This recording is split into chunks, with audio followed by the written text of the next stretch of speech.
E isso é bem robusto se você for ver na literatura com relação a essa correlação e as intervenções de forma crônica. Obviamente, com certeza, o exercício e a atividade motora vai influenciar nesse desempenho, né, no tratamento. Eu acho que isso tem que ser pensado quando a gente pensa em evidência, né? E até pegar um link, né? O pessoal que está chegando agora, né? A gente teve um problema, no link da live, e a gente vai depois disponibilizar. E quem tiver interesse, né? Coloca nos comentários o e-mail que a gente manda esses artigos para quem quiser ler o material na íntegra, né? A gente está aqui falando de uma forma geral, sem citar nome, enfim, mas quem quiser receber esse material original realmente que a gente está usando como base para criar toda essa discussão e que possa contribuir para o trabalho de cada um, né? A gente sabe que profissionais de diversas áreas têm interesse nesse tema, né? Ele não é um tema que tem exclusividade de nenhuma área especificamente. A gente vê o trabalho aí em conjunto de psicólogo, fono, educador físico, fisioterapeuta, pedagogo, médico, que vão contribuir realmente para a reabilitação e para a intervenção no TDAH, não só no TDAH, mas em outros transtornos de neurodesenvolvimento, e como essa integração, o uso desse material é importante para que cada um dos profissionais consiga desenvolver um programa de reabilitação mais adequado para cada um dos seus pacientes, e visando esse aspecto motor, mesmo que não seja a sua área, ter um profissional que trabalhe com você, que seja, né, e quando a gente fala em aspectos motores, não é também só associado ao educador físico e ao fisioterapeuta. A gente tem a linguagem motora, né? A gente tem uma alteração clara no transtorno de déficit de atenção em termos de movimento dos olhos, né? Do movimento sacádico dos olhos, que é uma das fases iniciais do processamento de informação. E aí não tem um profissional que trabalhe necessariamente com isso, mas a reabilitação voltada para essa função, aumentar, melhorar a funcionalidade desse movimento, também tem como consequências melhoras nos sintomas existentes associados ao TDAH. E lembrar que não basta indicar, por exemplo, muitas vezes eu, verificando a situação clínica do paciente, eu indico uma atividade física, já que talvez dentro da situação que é colocada ali, não é possível fazer um programa de intervenção interdisciplinar. Mas tem que se lembrar que não basta qualquer atividade física, né? No caso, para ter um efeito clínico no TDAH, você tem que pensar que tem que ser uma atividade física estruturada, né? Exatamente para aquela situação de adequação às regras, que você tem um controle, né, em termos de desempenho, né, e melhora da parte psicomotora, né, do paciente. Então, por exemplo, colocar no futebol, por exemplo, dependendo da forma como o treinador trabalha com seus alunos, ele não vai ter efeito clínico esperado, né? Então, por exemplo, música, né? Tem algumas situações que a música exige muito da parte motora, mas vai depender muito da forma como o profissional. Então, assim, ao indicar uma atividade física, tente orientar o profissional que você está indicando em termos de estratégias que seria mais adequada para ser aplicada com o seu paciente. Tarefas muito repetitivas, que não tem muita estimulação, elas tendem a ter uma diferença, assim, quando você compara, né, o futebol, dependendo do profissional que está trabalhando, a motivação que ele vai puxar, né, e essas características individuais são variáveis que tem que ser levadas em consideração, porque senão a gente está jogando todo mundo num saco só e não pensando bem o que vai ajudar o que. Então a estimulação tem que ser de forma direcionada. Eu acho que é isso que a Maria trouxe pra gente. Porque você regula uma resposta motora em termos de comportamento, seja pela fala, seja pelo comando motor. Então você,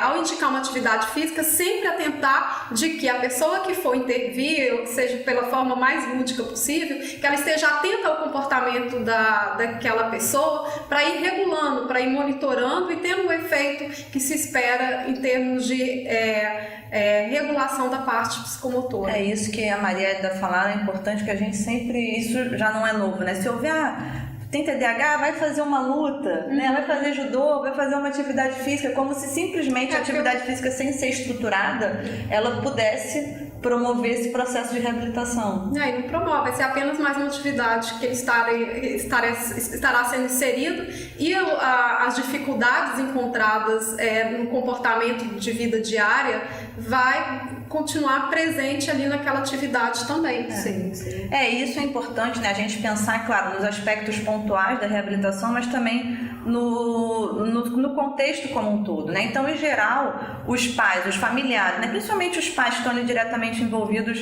com o seu filho que tem o diagnóstico de transtorno de déficit de atenção e hiperatividade, eles estão fragilizados e procurando uma maior quantidade possível de intervenções que possam contribuir para a reabilitação do filho, né? Enfim. E aí, quando a gente pensa nisso, a gente tem que pensar que quanto mais efetiva e pontual essa reabilitação for, melhores efeitos, né? Se for chovendo um monte de atividade, então faz judô, futebol, não sei o que, a criança que já tem uma dificuldade de planejamento, de organização, vai ficar um caos maior ainda.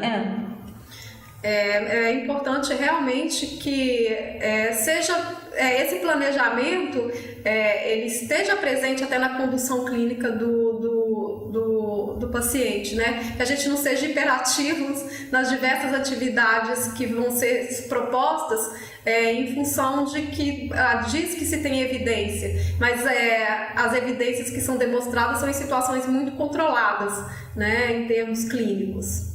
Quando você vai pensar num estudo, você não pode replicar aquilo para a realidade. Você tem que ter a flexibilidade de entender que foi um ambiente controlado, que foi em um grupo que às vezes dos Estados Unidos, que não se replica muito com a cultura da gente. Enfim, então tem vários aspectos que são difíceis de se considerar, mas aí você também tem que usar, por outro lado, esses recursos para poder intervir. Pensar nas características individuais.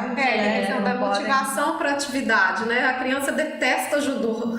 Por mais que se tenha um efeito clínico positivo, se ela não gosta, não se adequa àquela atividade, você vai colocar ela no judô, então não vai ter o efeito que os estudos demonstram. Isso aí que o Maria falou é bem interessante, porque é um ponto crítico, né? A motivação, o profissional que está trabalhando, o quanto aquela criança ela vai estar envolvida no processo. São essas variáveis. A gente tá... O pessoal também pode fazer pergunta, né? Se tiver alguma dúvida, alguma questão, curiosidade, pode ficar à vontade para que a gente, se possível, né? Se tiver condições, a gente responde da melhor forma. E olhar aspectos, né? Então, quando a gente fala nessa integração, é trazer, né? Porque, novamente, alguma coisa que a gente vem batendo em todas as lives e apresentações que a gente faz. Essa separação, que é uma separação que a gente, na linguagem, ela aparece. Mas como trazer para um treinamento ou para uma atividade, seja ela de educação física ou de fisioterapia, aspectos que vão trabalhar junto com o movimento, a cognição, em termos de escolha, tomada de decisão, né? Como é que vai se trabalhar a coordenação do movimento fino, por exemplo, que também se vê uma defasagem, né, em pacientes com TDAH. Avalie antes essa psicomotricidade da criança para você ver o que será melhor intervir, porque senão fica uma coisa solta. Então, avaliar primeiro o desenvolvimento psicomotor, né, da criança e até mesmo do adulto, tá? O adulto também ele não é excluído dessa avaliação. É evidente que junto com outras avaliações complementares, né, mas pensando na parte motora, avalie e dentro dos déficits que a avaliação vai demonstrar ali sendo sensíveis, que você vai intervir e até sugerir atividades complementares que seriam mais interessantes para aquela criança ou adulto. O TDAH hoje ele é um desafio para todo o corpo clínico que acompanha a criança e posteriormente o adulto, para a família, para a escola, né? Todo profissional que recebe uma criança, né, com TDAH, ele vê aquilo como um desafio muito grande. Então não dispense a intervenção psicomotora, não. E estudem, né? Quem tiver interesse por algum motivo trabalhar com essa área e quiser saber mais, a gente já deixou disponibilizado aqui. Coloque um e-mail ou mandem um e-mail para o INA através de qualquer um dos contatos que você tem, que a gente manda os artigos que a gente usou como base e que não só usou como base, mas que embasam todo o tratamento na clínica voltado para o TDAH. E eu acho que é isso. Desejar boa noite a todos, nos desculpar novamente por esse problema tecnológico que a gente nem sempre consegue prever, mas a gente vai disponibilizar o vídeo no nosso canal do YouTube e aí com isso a qualquer momento vocês podem assistir, fazer perguntas que a gente vai, né, uma de nós vai responder no canal do YouTube a qualquer pergunta que vocês tenham a fazer. A gente tentou simplificar o máximo possível, né? Exatamente para o objetivo era que os profissionais tivessem maior sensibilidade de abarcar essa parte de intervenção da parte motora nesse transtorno, né? Se a gente conseguir esse objetivo, a gente já fica bem feliz. E a gente se vê na próxima live. Tchau. Boa noite.